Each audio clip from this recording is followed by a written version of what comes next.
शहर में राघव, उसकी माँ शारदा देवी और पत्नी मेहा साथ रहते थे।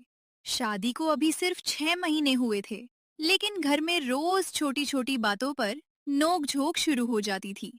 शारदा देवी पुराने विचारों की थीं, जबकि नेहा पढ़ी लिखी और आधुनिक सोच वाली लड़की थी। वह सुबह रसोई से आवाज आई।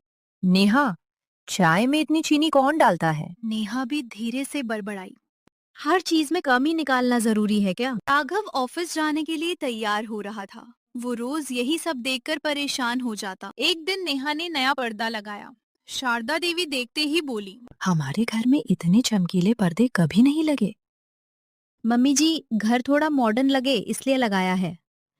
मतलब अब तुम्हें हमारा पुराना तरीका पसंद नहीं? नेहा चुप हो गई। राघव ऑफिस से लौटा तो दोनों अलग अलग कमरों में बैठी थीं। उसने थके हुए स्वर में पूछा। अब क्या हुआ? आप ही फैसला करो। राघव सिर पकड़कर बैठ गया।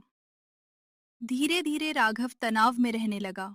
ऑफिस का काम और घर की लड़ाइयां उसे अंदर से तोड़ने लगी। एक रात वो चुपचाप बालकनी में बैठा था। नेहा उसके पास आई। क्या हुआ? मैं किसका साथ दूं नेहा?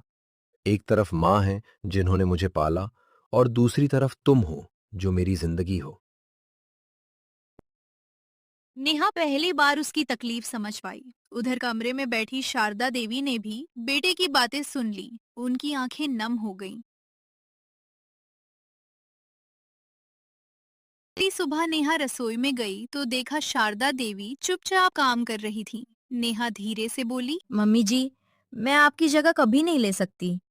मैं बस इस घर का हिस्सा बनना चाहती हूँ। शारदा देवी की आंखें भर आईं। उन्होंने नेहा का हाथ पकड़ लिया। और मैं ये भूल गई थी कि तुम इस घर में सब छोड़कर आई हो। दोनों पहली बार मुस्कुरा दी। शाम को जब राघव घर लौटा तो उसने देखा कि उसकी माँ और पत्नी साथ बैठकर हंस रही हैं। राघव हैरान होकर बोला। आज घर में शांति कैसे? हाथ से अदालत बंद। शारदा देवी भी मुस्कुरा दी।